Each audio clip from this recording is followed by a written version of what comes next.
Sir, my second submission is I propose remove tax on disability pension on armed forces. Sir, एक सैनिक जब border पर गोली खाता है तो या तो वो शहीद हो जाता है या यदि वो बच जाता है तो उसके शरीर का कोई अंग वो खो देता है, डिसेबल हो जाता है। इसके चलते सरकार उसे डिसेबिलिटी पेंशन देती है। ये कोई एहसान नहीं है, ये इनाम नहीं है, ये मुआवजा है, क्योंकि उसने देश की रक्षा करते हुए अपना एक अंग खो दिया, अपनी एक चीज अपनी जीवन, अब वो एक रिड्यूस्ड क्वालिटी ऑफ लाइफ जिएगा। लेकिन विडंबना है कि आज हम इस डिसेबिलिटी पेंशन पर भी इनकम टैक्स लगाने जा रहे हैं। इस यूनियन बजट 2026 में फाइनेंस मिनिस्टर ने tax exemption on disability pension को विड्रॉ किया है और 1922 से डिसेबल पेंशन आर्म्ड फोर्सेस को जो दी जा रही थी उस पर कोई इनकम टैक्स नहीं था।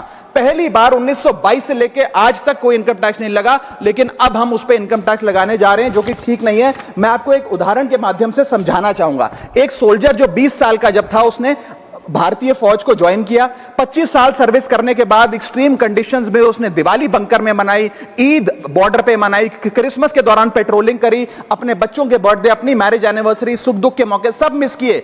लेकिन उसने अपने सैक्रिफाइस को कभी टैक्स लैब और टैक्स एग्जेम्पशन के चश्मे से नहीं देखा। लेकिन जब ऑपरेशन के दौरान किसी इंजरी के चलते वो अपना कोई अंग खो देता है और मेडिकल बोर्ड उसे 40 से 50% डिसेबल घोषित कर देती है, तो उसके पास दो चॉइसेस होती हैं। या तो वो सर्विस छोड़ दे और पेंशन लेने शुरू लग जाए। अगर सर्विस छोड़ के वो पेंशन लेने लग जाता है तो उसकी पेंशन एग्जेम्प्ट है। लेकिन अगर वो सर्विस नहीं छोड़कर अपनी पूरी टेन्योर काम करता है, अपाहिज होने के बाद, डिसेबल होने के बावजूद भारत माता की सेवा में कार्यरत रहता है, तो उसको डिसेबिलिटी पेंशन जब मिलती है रिटायरमेंट के उपरांत, तो उस पर इनकम टैक्स इस अमेंडमेंट के द्वारा लगाया जा रहा है। सर, ये करके हम एक प्रकार से दो category of wounded soldiers create कर रहे हैं, जिसमें दर्द सहकर जो फौजी ज्यादा काम करता है उससे ज्यादा टैक्स लिया जाएगा। हम अननोइंगली पनिश कर रहे हैं सैनिकों को घायल होने के बाद जो काम करते हैं। So we are penalizing courage, we are taxing endurance.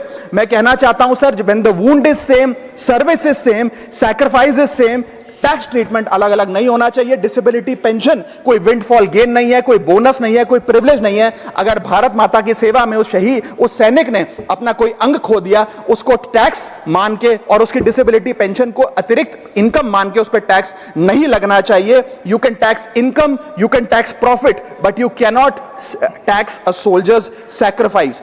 Sir, मैं बस यही कहना चाहूंगा कि एक ग्रेटफुल नेशन एक हाथ से सोल्जर को सल्यूट और दूसरे हाथ से इनकम टैक्स का नोटिस नहीं दे सकता। इसे विड्रॉ करना चाहिए and restore full income tax exemption on disabled pension for all army personnel.